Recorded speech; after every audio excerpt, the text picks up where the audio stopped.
What's up, Dragon Brood? While we were away at MagicCon Vegas, they previewed a lot of stuff for Foundations. So we're going to get into it. There's going to be a lot to cover. So I'm going to try to go pretty quickly over each card. And most of the interesting ones, we may have to do a separate one for the commons and uncommons, just so this doesn't take all day. Also, interesting side note, I've been talking to a lot of retailers. And I have to tell you, if you want some of this set, I would talk to your local store and make sure you have someone pre-order because several of them are ordering light on this. That might change in the next couple days because of previews, but just something I'm going to probably go deeper on it later this week on our podcast, Color Magic, so be sure to check that out. By the way, subscribe so you don't miss that. Anyway, let's talk about Foundations. All right, first things first, they brought a lot of old Planeswalkers back, which is really cool. Ajani, Caller of the Pride. This one's good. Don't think it's not. It's definitely good. Also, there's going to be a lot of cats in the set. There's going to be things that care about +1/+1 counters. So there is a real chance that Johnny's going to find a home. And if you minus it, you make a whole bunch of 2/2s, which is also good. So yeah, the card was good then. It'll probably be good now. And it's only a 3-cost Planeswalker, which those tend to be pretty solid. Also, Vivian, really good when it was in Standard previously. It'll still be good again. Being able to search and find creatures or lands. Also being able to destroy artifacts and enchantments. Or creatures with flying. Very good. So this will probably get splashed in a bunch of decks. Liliana, more expensive, but still not bad. Being able to draw extra cards and just make constant 2/2s is really good. And I'm not going to spend a lot of time on cards we already know because they have history. We know they're solid. But I will spend a little bit more on cards that are new. So continuing on. Yeah, Omniscience, we knew this was coming. I'm not a super fan of the card. I don't like the decks that it leads to, but the card is actually good. And if you've been needing them to be cheaper for Commander, they're going to be available. 9-line Familiars is actually kind of cool. It's a 3-mana 1/1, so you kind of go like, why? But it enters with 8 revival counters on it if you cast it. Then if it dies, comes back, you remove a counter. So it's kind of a cool, interesting thing that it has 9 lives with one card. I don't know how I feel about that. There's probably some combo here, but if you need something to sacrifice, it gives you 8 things, 9 things to sacrifice. Not sure where it's going to live yet, but it is a pretty interesting design. Anthem of Champions, just a 2-mana. All your creatures get +1/+1. Not sure how good just an anthem by itself is, because these days we kind of get anthems that are something else or do something else.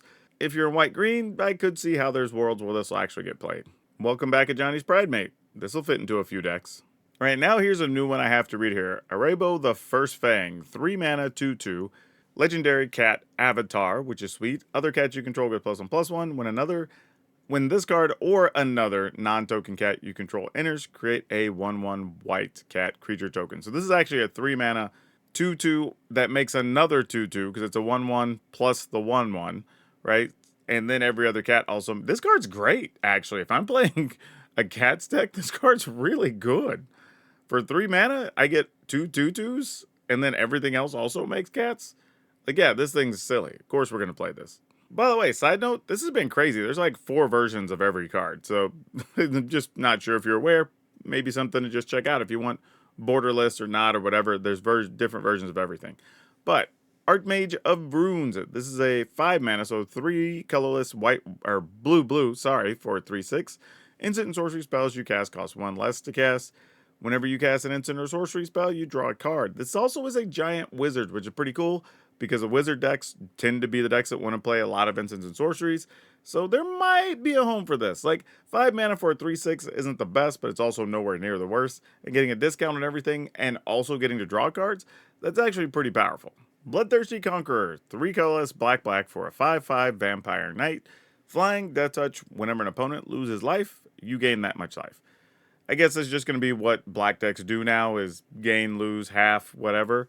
So, this combos with a couple things that could just end the game, which is kind of cool. So, yeah, this will probably see some play. It's another thing that costs 4 and 5 mana in those particular decks, though. So, while it does combo with some things, it may not be the thing necessarily that you want to play a bunch of. But we're definitely going to see this card for sure. I mean, it has flying and death touch. Why is it not going to get played? Welcome home, Ball Lightning. Interestingly, I think there was a world before where Ball Lightning would have been really bad, but we might be back to a point where Ball Lightning is at least playable again. So, something to keep your eye on. Either this is a new Chandra or one I just don't recognize. But anyway, Chandra Flameshaper. It's a 7-mana, 6 loyalty planeswalker. You can +2, add 3 red, exile the top 3 cards of your library, choose 1. You can play it till end of turn. You can +1. Create a token that's a copy of target creature you control, except it has haste, and at the end of turn, you sacrifice it. And you can -4. Chandra deals 8 damage divided any way you choose among any number of target creatures and or planeswalkers. So it doesn't hit players, but does hit planeswalkers and creatures. 7 mana is a lot, though. We barely play the other 6 mana one as it is. This is really good, though. Gives you mana to play the other things off the top. Not that you need it when you already have 7 mana. But, yeah, this is cool to let you copy some things. I don't know. This one, I feel like if you build particularly with this in mind, it might do something. But 7 mana is a lot to spend to get these abilities. Crystal Barricade, colorless and a white for an 0/4 wall. It has Defender because it's a wall. You have Hexproof, which is awesome. Prevent all non-combat damage that would be dealt to other creatures you control. So if you have anybody in your kitchen table games that's playing a burn deck, this basically says their stuff doesn't do anything until they get rid of the barricade. But kind of a sweet card. I don't know, like this feels like just a good sideboard card, right? If you're looking at something with a lot of burn spells, then sure, but otherwise I'm not sure this does a lot. I mean, I say that, it does give you hexproof, so there are some decks that you could turn off if they have enchantments that need to target you or something like that. So that's kind of interesting. So yeah, maybe this does have a home, but probably as a sideboard card. Darksteel Colossus. 11 mana, 11/11, trample, indestructible. If it would be put in your graveyard from anywhere, reveal it, shuffle it into its owner's library. So, for those of you that don't like getting milled, congratulations. You have a card that'll go to your graveyard and just shuffle back in. Demonic Pact. For those of you who don't know, this is just kind of part of a combo. So you like use 3 of these and then give the last one to your opponent so they lose the game. But at the beginning of your upkeep, you choose one that hasn't been chosen. It's deal 4 and you gain 4. Target opponent discards 2 cards. You draw 2 cards or you lose the game. So your goal is just to exhaust the choices, pass it to the opponent, and then they eventually just lose the game. So, yeah, probably doesn't get played otherwise.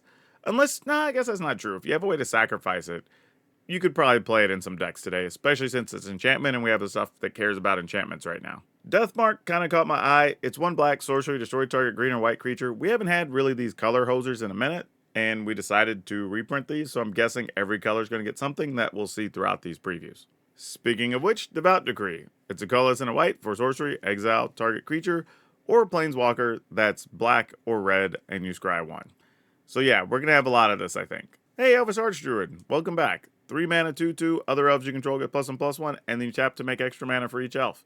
This is actually pretty good, considering you have stuff like Tyvar right now that you just want to dump mana into and pump your team multiple times. This fits right in. It's a 2/2 body, and it gives the elves another +1/+1. And I've already played an elf deck recently that actually was playable, so since we're getting more elves in the set that fit that deck perfectly, that might actually be a real thing in Standard. Huh. This is a surprise. Alana and Alana Partners. 2 colorless, red-green. I mean, this was just in Standard recently, but it's a 2/3, first strike, human ranger, legendary, also has reach. At the beginning of combat your turn, you put X +1/+1 counters on target creature, where that is equal to this card's power.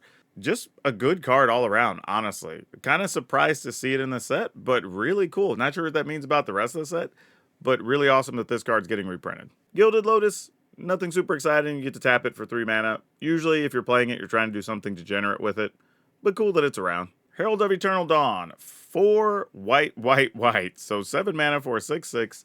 Flash Angel with flying, because it's an angel. You can't lose the game, your opponent can't win the game. Oh boy, okay, so this is like the Platinum Angel or whatever. But easier to kill, I guess, because it's only a 6/6 and it happens to not be an artifact. I don't know, I feel like it's annoying. We played around Platinum Angels before. We'll probably find a way to deal with this. Probably a real problem, though, for mono green to deal with, unless you just get a really big thing to use a bite or a fight spell on. But otherwise, probably isn't the most scary thing. Ah, yes, Harmless Offering, the other half of the combo with Demonic Pact. But 2 colors and a red, target opponent gains control of a target permanent you control. Expect people to be playing this combo right out of the gate because a bunch of people didn't get to do that in the past when it used to be available, so they're probably just going to do it now and relive a memory or something. But yeah, this is actually can be a real deck, so keep your eye out for it. Kaito, this dude's been getting the rounds lately. Kaito Cunning Infiltrator, I believe is what that says, covered up. Colorless blue for 3 loyalty planeswalker. Whenever a creature you control deals combat damage to a player, put a loyalty counter on Kaito. That's pretty cool. +1, up to 1 creature you control can't be blocked this turn. You draw a card and then discard. -2, create a 2/1 blue ninja creature token. -9, you get an emblem with whenever a player casts a spell, you create a 2/1 blue ninja creature token. That is silly. Like, that ability, the ultimate, oh, so gross. Like if you hit that every time anybody, it says a player, not you, not your opponent. Like whenever a player casts a spell, you make a 2/1 ninja. That's really, really good. Interesting card. I'm not sure how it's going to work yet, but this feels like the most ninja planeswalker so far. So it's kind of cool if you're into that style of deck. Lyra Dawnbringer's back. 3 colorless, white, white, 5/5 flying, first strike, legendary angel with lifelink. Other angels you control get +1/+1 and have lifelink. I have a feeling this means we're going to see some more angels, so if you like playing angel decks, there's probably going to be a bunch of these here in Foundations. Maelstrom Pulse. This is an oldie but a goodie. Colorless, black, green, sorcery, destroy target non-land permanent, and all other permanents with the same name as that permanent.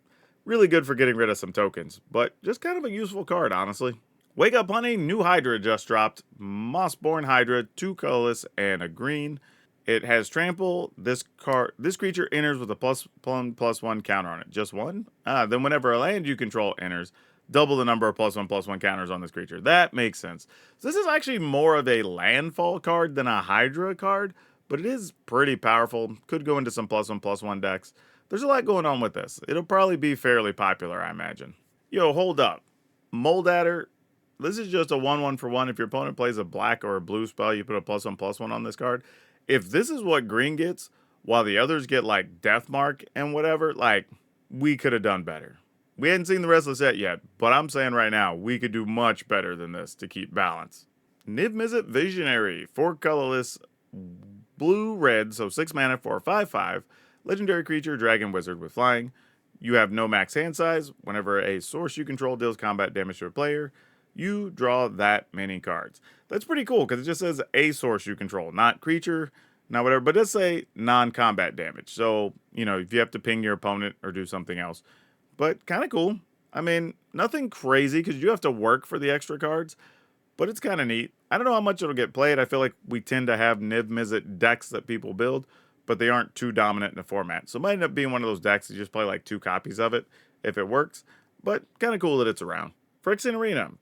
Colorless, black, black, during your upkeep, draw a card, lose a life. This is standard legal right now, so this just says that R&D likes this card and thinks it's good for the game to exist, at least in standard, so they just want it to be around for a while. So, not a big deal one way or the other. Though, I don't know, I just noticed in this artwork, that Phyrexian thing, I guess it's a Phyrexian, kind of looks like one of the little, I guess you call it like an alien xenomorph or something. Kind of weird. Anyway, next card. Wow, Progenitus. 2 of everything. So 2 white, 2 blue, 2 black, 2 red, 2 green. It's a Hydra, 10/10 protection from everything. And if Progenitus we put into a graveyard from anywhere, reveal Progenitus, shuffle it in the owner's library. Another card that can keep you from being milled if you just want to put it in there. Yeah, kind of a cool card. Usually people are trying to trick it into play if they're playing it. But yeah, this is just an interesting inclusion. Not really sure why, other than just having a cool mythic. But hey, we now have it. Pyromancer's Goggles. 5 colorless. You tap at a red. When that mana is spent to cast a red instant or sorcery, copy that spell, and you may choose new targets for the copy. Yeah, I think this could be really good if you're building with it or around it for something particular. But this is actually kind of a neat card. I don't think it's going to go crazy or anything, but there could be a deck or two that does want something like this. Seer Slicer Goblin. Colorless and a red for a 2/1. It's a Goblin Warrior and has Raid. At the beginning of your end step, if you attack this turn, create a 1/1 red Goblin creature token. I can kind of dig this. It's just a 2/1 for 2, and if you've attacked, you get to make another Goblin. And Goblins like to attack anyway. So yeah, I'm into it. Goblins needed a little bit of a push, and we needed a few cards to make them playable, so yeah, I'm with it.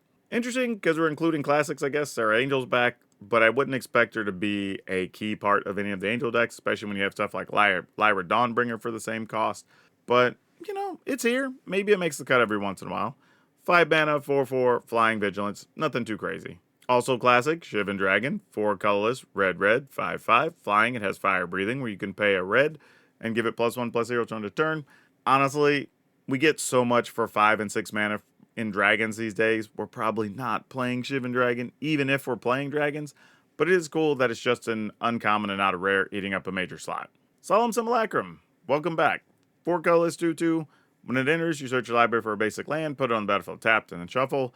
When it dies, you draw a card. There's a few decks that might still want this. Some mid-rangey control type things could use it. Also, anything playing Simulacrum Synthesizer probably could use this. So, yeah, just kind of an interesting card. I don't think it makes the cut in as many things as it did when it was previously standard legal, but there'll still be some spots where it has a home. I'm not going to go too crazy over these, but Temples are back if you need them for something. They come into play tapped and scry. Kind of cool. Not sure how much will get played, but neat that they're around. Time stop. 4 colorless, blue, blue. End of the turn. This card, man, the reason I had the reaction is this just pops up at the most weird times, and it always is useful whenever you use it. And by the way, ending the turn stops everything on the stack. It just stops the turn right there. So, really cool card. If somebody finds a way to like loop this or play it out of the graveyard, it's going to be super annoying. But yeah, it's one of those cards that isn't devastating to the format, but boy, can it be annoying to play against. New Tiny Bones just dropped too. Tiny Bones Bobble Burglar, colorless and a black for a 1/3 skeleton rogue legend. Whenever an opponent discards a card, exile it from their graveyard with the stash counter on it. During a turn, you may play cards you don't own with stash counters on them from exile. And mana of any type may be spent to cast those spells. You can pay 3 and a black, tap this card, each opponent discards a card, activate only as a sorcery. Not the most exciting thing unless you're just maybe already playing it in a discard deck, and then you just get access to cards. I don't know how often I'm going to want to pay 4 to get access to that ability and have something exiled, but the card is at least playable. It's a 2 mana 1/3 and can find its way in some different decks, I'm sure. Twin Flame Tyrants. This is a crazy looking 2 dragon.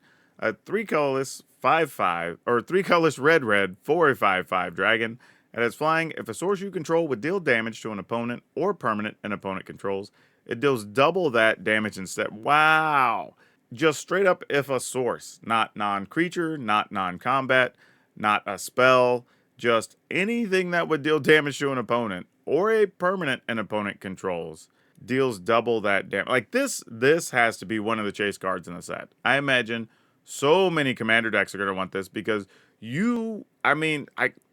that's just double damage. Like, I mean, it's only a 3/5, so I said it was a 5/5 by accident. It is a 3/5 creature, so it's not huge itself, but when it attacks and connects, obviously it's going to deal 6 damage. But yeah, this could be cool for a dragon deck for a few different reasons. So yeah, this is one to possibly keep your eye on. Valkyrie's Call, 3 colorless white enchantment. Whenever a non-token, non-angel creature you control dies, return that card to the battlefield under its owner's control with the +1/+1 counter on it. It has flying, is an angel in addition to its other types. Interesting. You can't really play this in an angel deck because it only triggers when a non-angel dies. However, if you had something that only had a handful of angels or only cared about having a few, or if you just want to turn regular creatures into angels, maybe. This is a weird card. There's probably a way to use it, but I think we're going to have to think on this one a bit. Mindkiller's Horde, 3 colorless and a blue for a 2/2. Whenever you draw your second card each turn, create a token that's a copy of this creature. Oh my gosh. So if you draw a second card, you now have 2 of these. And then if you do it again next turn, you then have 4 of these, but you drew 2 cards, then so on and so on. This card's kind of silly. Could be a lot of fun. I don't think it's that powerful, but it'll be interesting. If somebody can make this go off, that'd be fun to see. This isn't the best image. Don't think your eyes are going blurry. This is just the image that's up, but it's an Ashroot Animus, 2 colorless, red-green, 4/4, lizard druid, has trample. When this attacks another target creature you control gains trample and gets +X/+X, where X is this creature's power. This is alright. You get a 4 mana 4/4. It has trample, then when it attacks, something else just gets +4/+4 and trample. I could be talked into this. Like, it is a lizard druid, so 2 creature types that don't really care. Like, the druids don't tend to care about attacking that much, and lizards are kind of almost all black and red, so I don't think you'd be playing this in a lizard deck. So you just be playing it straight up for its abilities and probably some Gruul aggro something or other, but doesn't feel terrible. Doubling Season, 4 colorless and a green. Any effect that would put a creature, or that would create a 1 or more tokens under your control, creates twice that many. Anything that would put a counter on a permanent you control puts twice that many. This card's just always good, y'all. It just is. It always tends to be like $30, $40 in value. Even being reprinted several times, people are still going to want this as a chase card in the set. Not a lot else to say about it. The card's just good. Though, I take that back. We've never actually, that I can remember, had Doubling Season standard legal for, well, I say never, for a long time. And we've kind of learned how to play Magic differently since then, so there could be some really cool token builds with this. Sphinx of the Forgotten Lore, 2 colorless, blue, blue, 3/3, has flash and flying. When this creature attacks, target instant or sorcery card in your graveyard gains flashback till end of turn. Flashback cost is equal to that card's mana cost. This just feels like an okay card. Could be solid. 3/3 obviously makes it a little bit of a liability. And I'm not completely sure what deck wants this because you also have to attack. So it's not like you're playing it in a Azorius control type build because you're rarely wanting to attack with your creatures in those and spend the mana on your turn. So a little bit weird. Like it's one of those cards where the ability's neat, but we have to have a particular deck that wants to use it, I think. I just saw this one and thought it was interesting. Claws out, 3 colorless, white, white, instant. This spell costs 1 less to cast for each cat you control. Creatures you control get +2/+2 till end of turn. These are always, and I bring this up because we always get versions of this card where like some creature or some number of creatures get a bonus in instant speed. Rarely do these make the cut. And I don't know if this would either. Like, is 2 mana to give all your things +2/+2 worth it? Maybe, if you're able to just go wide real fast and try to end the game. But it also doesn't do much on its own. You know what I mean? Like, if you have like 2 creatures, how exciting is this? You know, you have to pay 3 to give all things +1/+1. I mean, +2/+2. Like, that's not bad, but is it exciting? Could still make the cut, but wouldn't be surprised if it's also the first thing cut from some of the decks that want to play it. Exemplar of Light, 2 colorless, white, white for a 3/3 flying angel. Whenever you gain life, put a +1/+1 counter on this card. Whenever you put a 1 or more +1/+1 counters on this creature, you draw a card. This only triggers once each turn. Well, angels like to gain life, and this gets to draw cards. So this is pretty cool. Probably goes into most angel decks you're going to play, and obviously they're good in multiples. Electro Duplicate, 2 colorless and a red, sorcery. Create a token that's a copy of target creature you control, except it has haste, and at the beginning of your end step, sacrifice this token. Flashback, 2 colorless, red, red. This card's good, but the type of decks this card actually goes into tend to be doing something degenerate, trying to combo, you know, whatever. So that's what I would expect to see this. Kind of a cool card, though, and it could do some silly stuff in Commander as well. So I bet people will want this card for a few different reasons.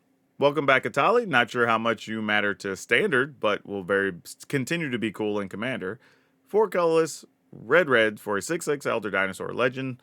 When it attacks, exile the top card of each player's library, and you can cast any number of spells from among those cards without paying their mana cost. So typical Atali things, nothing crazy, just noting that it's back. Scavenging Ooze. This is, well, if you don't know what Scavenging Ooze is, it's a 2 mana 2/2 ooze. Pay a green, exile a card from a graveyard. If it was a creature, put a +1/+1 counter on this.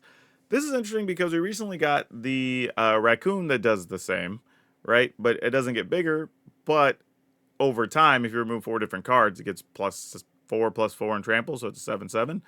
So a little bit different, similar costs, similar abilities, though you can pay any color for the raccoon, where this has to be green to do this ability.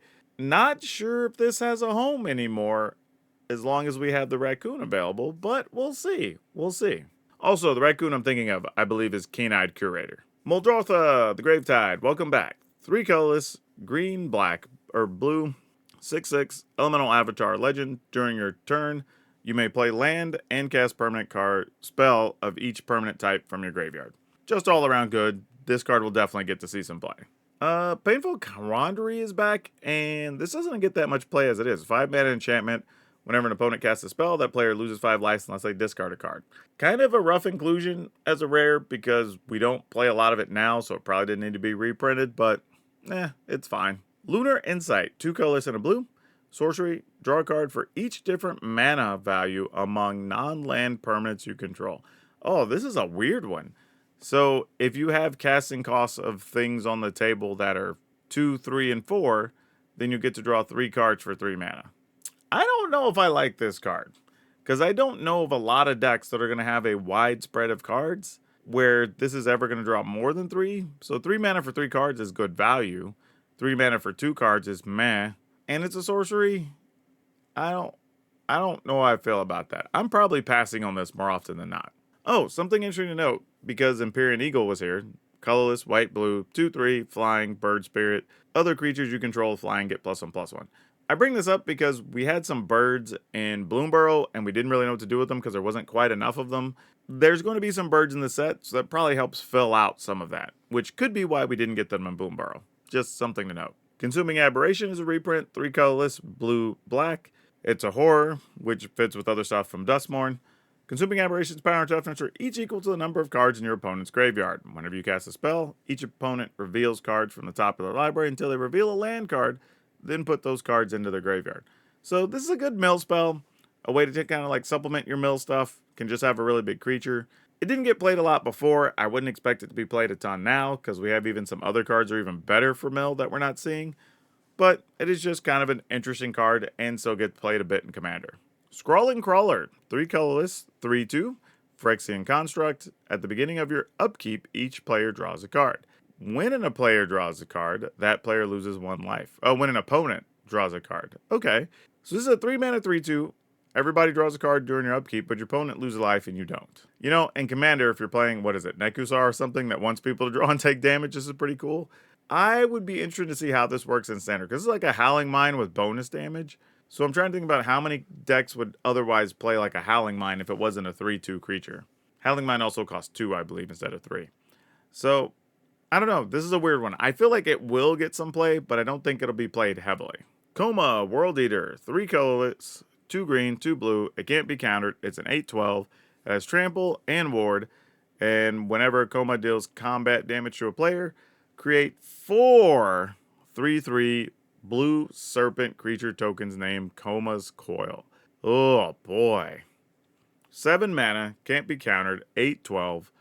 Trample and ward 4. And if it connects, you get 4 3/3s. Bruh, what are we doing? Yeah, this, wow. 7's a lot, don't get me wrong, but there's a lot of ways you can get into play. There's a lot of ways to ramp your mana. Whew. This will probably be played and honestly could be a great reanimator target. Because even if you end up reanimating and get this into play, the fact that your opponent has to also have 4 additional mana, so very likely has to have 6+ mana to be able to kill it. Otherwise, like, it's likely going to connect because it has trample and get you a pile of 4/4s. Or 3/3s, I mean. Yeah, this is kind of a cool card. A little bit scary, actually. I just came across this card. It's Cat Collector, 2 colors and a white, 3/2 human citizen. When it enters, you create a food. Whenever you gain life for the first time during each turn, create a 1/1 cat creature token. So it's not a cat, but it goes into a cat deck. It makes you a food where you can gain life. If you're playing a version of cats where you do have enough thing where you can gain life and take advantage of like a Johnny's Pride Mate or something, then this is actually worth playing alongside it. If you're not, and you're just playing like the heavy aggro cats, I probably would forgo this card. But it is interesting in some versions of it. Or if you're playing something where maybe just producing a lot of food and just want to gain life and make 1/1s, that's a thing too, and then you have a bunch of blockers. So maybe it goes in non-cat decks, actually. High Fae Trickster. So hey, a fairy for the fairy decks. 3 colors and a blue for a 4/2 fairy wizard. It has flash. You may cast spells as though they had flash. So everything you have has flash. That's actually pretty cool. Like, it's a 4/2, so it's not like the biggest creature, but it is still 4 power and it has flash. I don't know if this makes fairies any better. I think this is one of those cards where I just wonder, like, what deck wants this? But maybe something new comes around because this exists. Leyline Axe, 4 colorless equipment. If this card is in your opening hand, you may begin the game with it on the battlefield. Equipped creature gets +1/+1 and has double strike and trample. Equip for 3. Wow. So this is expensive. Don't get me wrong. 4 mana for an equipment is a lot. 3 for an equip cost is a lot. So you've invested 7 mana or had it in your opening hand, so you're only investing 3. And you do get an additional +1/+1. But man, something getting double strike and trample, that's big business. That can end the game by itself on a hit with several creatures, depending on what stage of the game you're in. So yeah, I don't know. I'm not going to get hyped about this, but I could see some decks where they play 1 or 2 of them and just high roll. Giada, Fine of Hope. We recently just had this. More angel stuff. Colorless and a white, 2/2, Flying Vigilance, Legendary Angel. Each other angel you control enters with an additional +1/+1 counter on it for each angel you already control. You can tap for 1 mana, but you can spend that mana only to cast angel spells. So yeah, obviously good. If you're building angels, you're going to play this. Not much of a surprise there. And I figured while we're here, I'm going to go ahead and give you the rares and mythics that have been previewed already in the Jumpstart stuff, and we will just keep doing the Jumpstart stuff through the rest of the preview season alongside the regular Foundations previews. So, we have Brimaz, King of Oreskos, colorless, white, white. cat soldier, 3/4 vigilance. Whenever Brimaz, King of Oreskos, attacks, create a 1/1 white creature, 1/1 white cat soldier creature token with vigilance that's attacking. Whenever this card blocks, create a 1/1 white cat soldier creature token with vigilance that's blocking that same creature. Yeah, this card was already popular. It had started to get a little expensive on the older version, so it's a good quality reprint that obviously goes into the cat decks. General Crete, the Bolt Bringer, 2 colorless and a red, 2/2, Goblin Soldier. Whenever one or more goblins you control attack, create a 1/1 red goblin creature token that's tapped and attacking. Whenever another creature you control enters, this card deals 1 damage to each opponent. This is actually very interesting because it creates goblins, but it triggers on any type of creature entering. So you could play it in something else that makes a bunch of other tokens, maybe alongside your cat decks if you want to be ultra aggressive and just have those come into play and deal damage if you're making cat tokens, something like that. However, just being a 2/2 that whenever any goblins attack, it could just sit here and just deal damage to your opponent, right? Goblin comes into play, it pings your opponent, but then they also have to block another 1/1.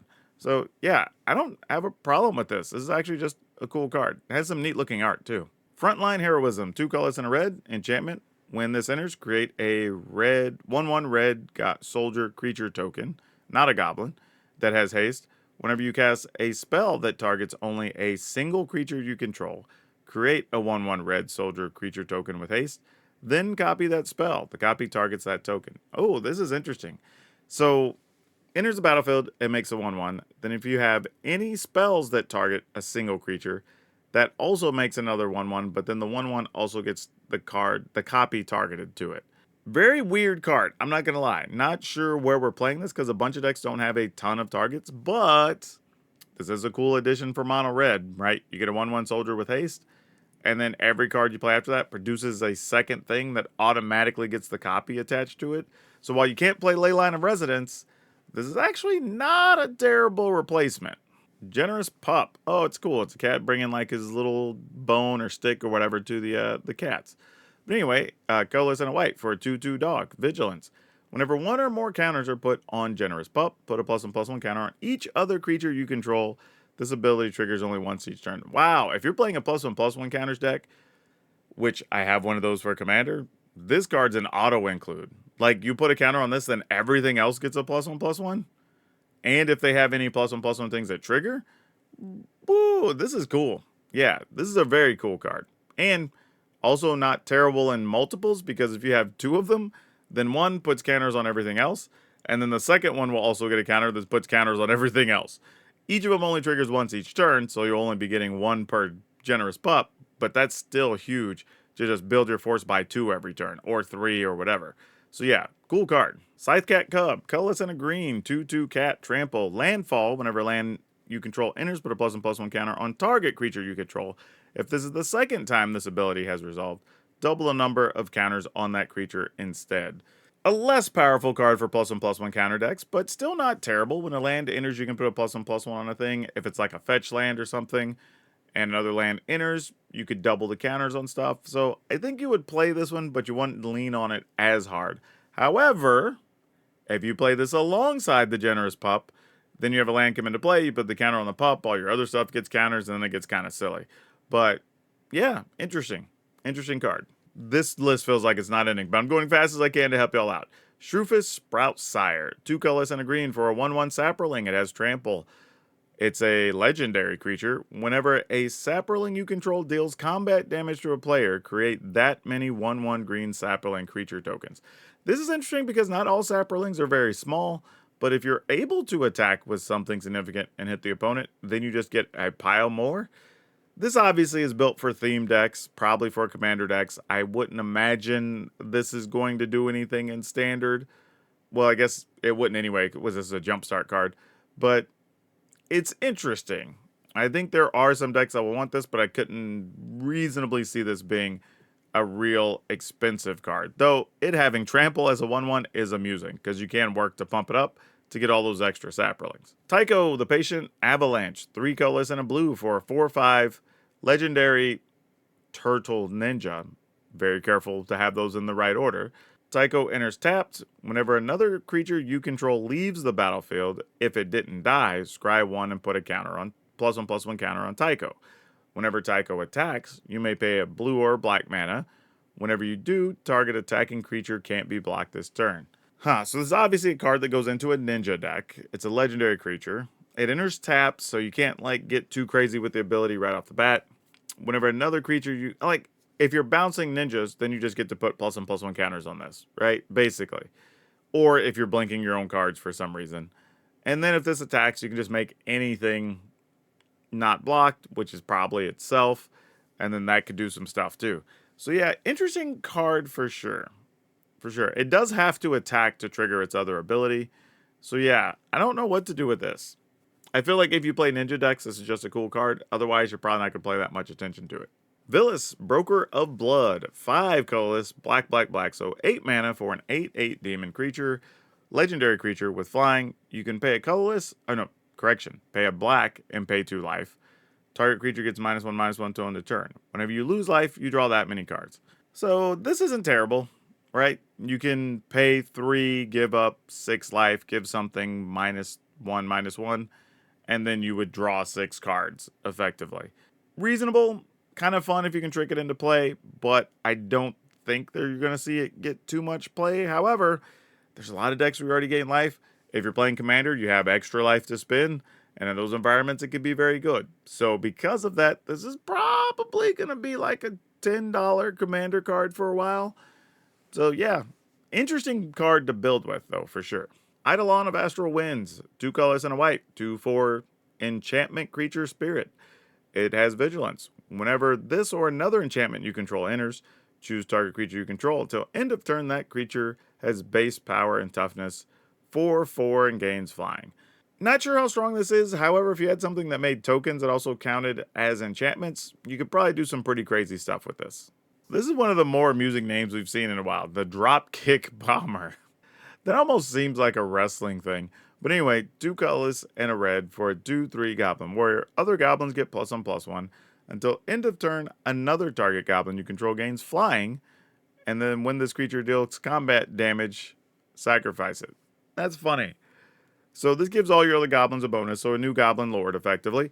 And then you can pay a red and then just make some stuff flying. And you sacrifice them in a turn, but you probably don't care if you're already got them low enough on life. So yeah, this is an interesting build to have for goblins. It just gives you some other options. Sandstorm Crasher, 3 colorless and a red for a Minotaur Berserker Wizard. It's a 3/4. It has trample. You can exert this card as it attacks, which basically means it'll say tapped for the next turn. When you do, create a tapped and attacking token that's a copy of target creature you control. Sacrifice a token at the beginning of the next end step. This is kind of cool. A 4 mana 3/4 with trample. When it attacks, you get the option of copying something else. Like, there's probably something we could do with this. Can't imagine it's going to go insane, but it is just a cool, useful card. There's one with some anime art. I don't know if this is the regular art or not, because usually the anime art has no borders, so maybe this is regular art. Brigand, Soldier of Meletis, or Meletis? I don't know. Colorless and a white for a 2/2 human soldier. It has vigilance. Has heroic whenever you cast a spell that targets this card, put a +1/+1 counter on it. You can remove a +1/+1 counter from Brigand to draw a card. Since it has vigilance, you can tap it and remove the counter, so that's cool. The artwork's a little weird because I just realized it's like on a Pegasus or something. For a second, I thought this was an angel. Yeah, just kind of an interesting card. If you're playing the heroic deck, it gets bigger and it's a way to draw cards and it doesn't tap to attack, so it's just kind of useful. So yeah, it has a spot. I'm just not sure how many decks are going to be out there that need this. Thurid, Mare of Destiny. Maybe that's what this other card was riding on. 2 colorless, white, white, 2/4 legendary Pegasus. It has flying. It has lifelink. Whenever you cast a Pegasus, unicorn, or horse spell, copy it. Other Pegasi, unicorns, and horses you control get +1/+1. Wow, this card's doing a lot for 4 mana. So it's a 2/4 flying lifelink. Every time you play Pegasus, unicorn, horse, you get a copy. And it's making them all bigger.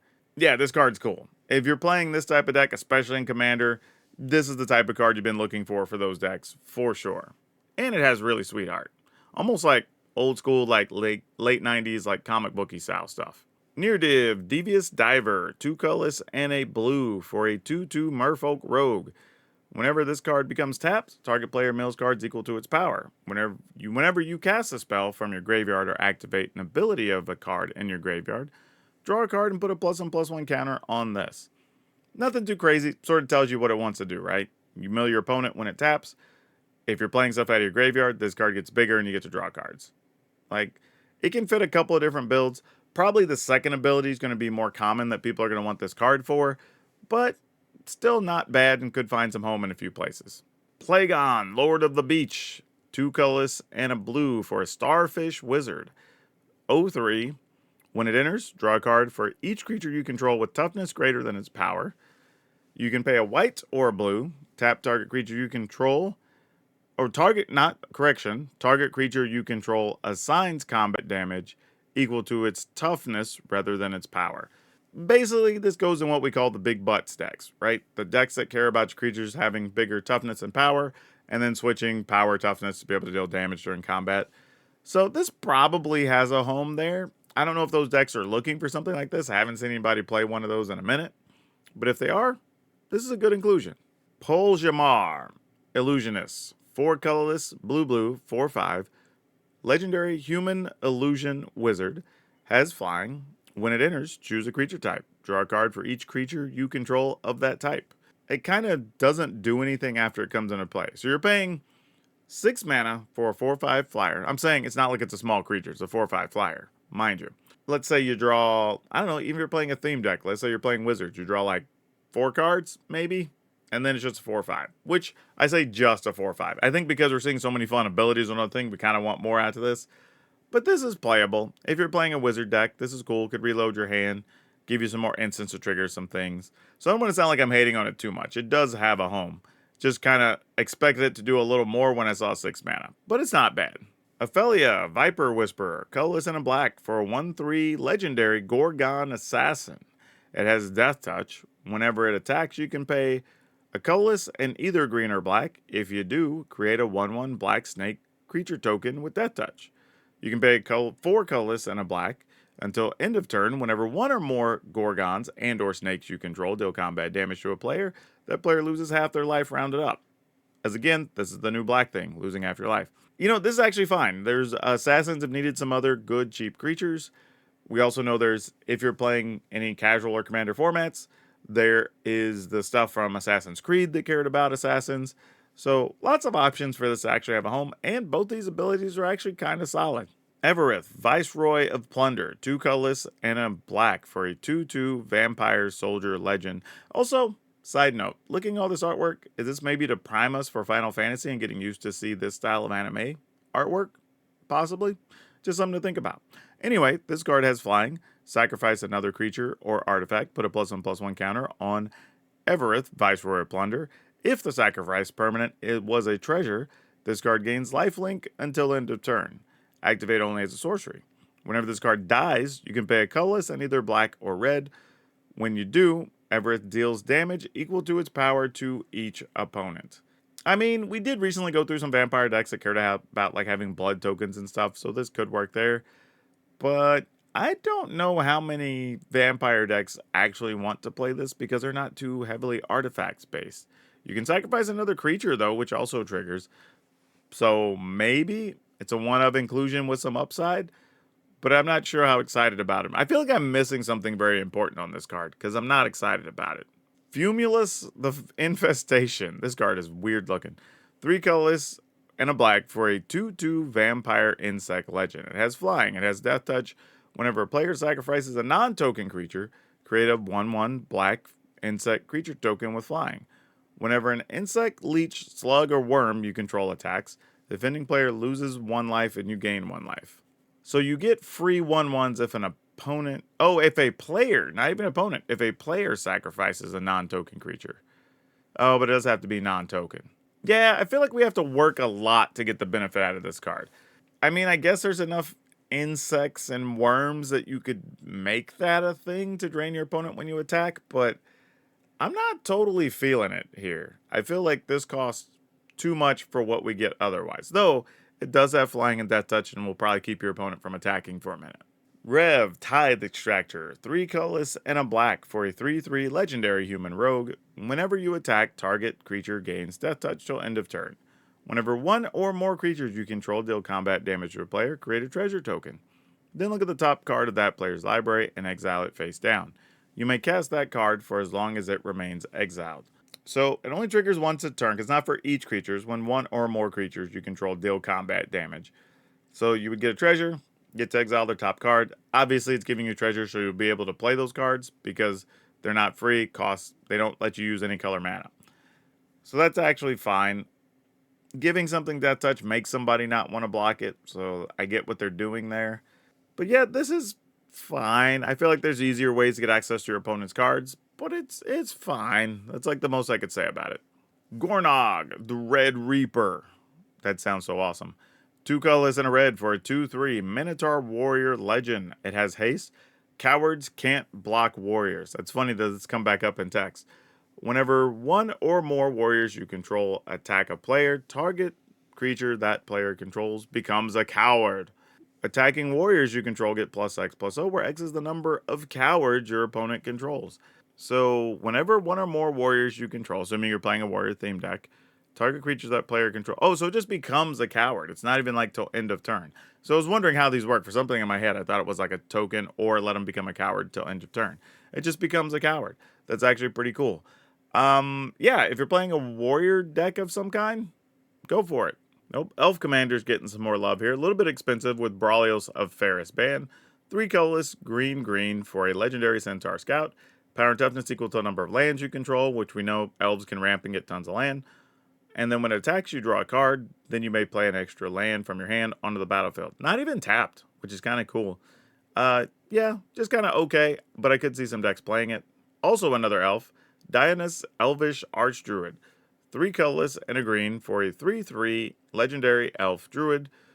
Elves you control have, when this creature becomes tapped during your turn, untap it, put a +1/+1 counter on it. This ability triggers once each turn. Wait, so not when they tap for mana, just when this creature becomes tapped during your turn, untap it. So you could attack with everything, they get a +1/+1, and then they all untap, and you can use that mana on instance during the combat step. Wow, this is cool. This is one that definitely elf decks are going to want. Herska, Sweet Tooth, 2 colorless and a green for a 3/3 legendary bear. Whenever this card attacks, create a food. Whenever you gain life, you can pay a green or a white. When you do, target creature gets +X/+X on a turn where X is the amount of life you gained. This is interesting. It's a bear, so, lots of people have bear decks out in the world. It goes into food decks to pump your team, so this could probably find a home in a few spots. Slinza, the Spike Stampede, 4 colorless and a green for a 5/5 beast, so 5/4/5/5 legend. Beast spells you control cost 2 less to cast, so that's really cool. Each other beast creature you control enters with an additional +1/+1 counter on it. So it makes your beast cheaper and bigger. That's very cool. And then when this or another creature with power 4 or greater enters, you can pay a colorless and either red or green. When you do, this fights target creature you don't control. This card's good. I mean, you got to get to 5 mana, obviously, but 5 mana, 5/5. All your future beasts are cheaper. They all get an additional +1/+1 counter on them. And when they enter, you can just, that 2 mana you saved, you could spend just so they fight something when they enter the battlefield. I'm down. This is cool. Whew, all right. I tried to go that as fast as I could. I think originally when I went through these, the whole thing took like an hour plus. It's going to be way less than that.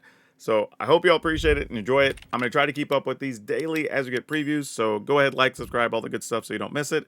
And be sure, we're going to have a lot of stuff coming out from MagicCon Vegas and stuff, probably starting next week. So lots of stuff's going to appear on the channel. But that's all I have for you for now. We'll see you next time.